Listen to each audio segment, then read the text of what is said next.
Hi hello నమస్తే welcome to Rojamma vlogs. సండేని special Sunday చేయాలి అంటే కాస్త స్పెషల్గా అయితే వండాల్సిందే. అందుకనే ఈరోజు అయితే ప్రాన్స్ ఫ్రై బిర్యానీ చేసా.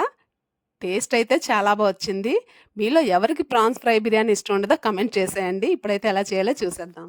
స్టవ్ పైన బౌల్ పెట్టుకొని అందులోనే ఒక 3 గ్లాసెస్ వరకు వాటర్ పోసుకొని అలానే ఒక టేబుల్ స్పూన్ సాల్ట్, ఒక టేబుల్ స్పూన్ పసుపు, ఇంకా ఒక హాఫ్ చెక్క నిమ్మ చెక్కను కూడా పిండేసి ఒక 3 ఇంచెస్ వరకు దాల్చిన చెక్కను కూడా వేసుకొని అలానే క్లీన్ చేసిన ఇక్కడ 1 కేజీ రొయ్యలను అయితే నేను తీసుకుంటున్నా అండి. వాటిని కూడా వేసేసి ఒకసారి కలుపుకొని అవి ఉడికేలోపు పక్కన ప్రాన్స్ ఫ్రై బిర్యానీకి కావాల్సిన మసాలా రెడీ చేసేద్దాం. ముందుగా స్టవ్ పైన ప్యాన్ పెట్టుకొని ఒక 100 గ్రామ్స్ వరకు ధనియాలు, 3 ఇంచెస్ దాల్చిన చెక్క, వాటితో పాటుగా పువ్వులు మొగ్గలు చూపిస్తున్నాను కదండి. ఇలా ఈ కొలతలతో తీసుకొని ఇవి వేగిన తర్వాత ఇక స్టవ్ ఆఫ్ చేసే ముందరగా ఒక 10 వరకు ఎండుమిర్చి కూడా వేసుకొని ఒకసారి మొత్తంగా కలిపేసి స్టవ్ ఆఫ్ చేసిన తర్వాత ఒక బిర్యానీ ఆకును కూడా వేసుకొని ఇవన్నీ గ్రైండ్ చేసి పక్కన పెట్టేద్దాం. ఈలోపు రొయ్యలు అయితే ఉడకడం మొదలుపెట్టినాయి. రొయ్యలు ఉడికిపోయిన తర్వాత రొయ్యల్ని వాటిని సపరేట్ చేసుకుందాం.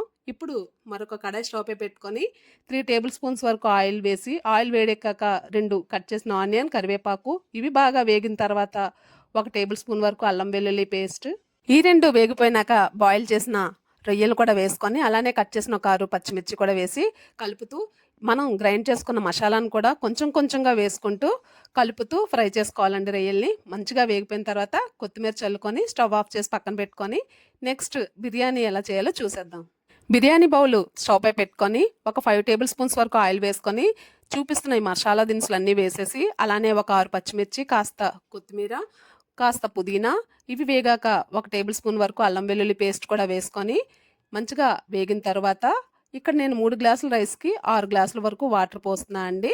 వాటితో పాటుగా రుచికి సరిపడా సాల్ట్, ఒక నిమ్మ చెక్కను కూడా పిండేసుకొని మూత పెట్టి వాటర్ని అయితే బాయిల్ చేయించాల్సి ఉంటుంది. నేను ఇక్కడ 7 మినిట్స్ వరకు బాయిల్ చేయించానండి వాటర్ని. ఆ తర్వాత క్లీన్ చేసుకున్న రైస్ని కూడా వేసేసి ఒకసారి కలుపుకొని మూత పెట్టుకొని సిమ్లో పెట్టి ఒక 15 మినిట్స్ వరకు ఉడికించితే బిర్యానీ రెడీ అయిపోతుంది. ఆ పైన ఫ్రై చేసిన ప్రాన్స్ వేసుకొని అలానే కొత్తిమీర చల్లుకొని ఒక 2 మినిట్స్ సిమ్లో ఉంచుకుంటే ప్రాన్స్ ఫ్రై బిర్యానీ రెడీ అయిపోతుంది. ఒకసారి టేస్ట్ చూసేయండి.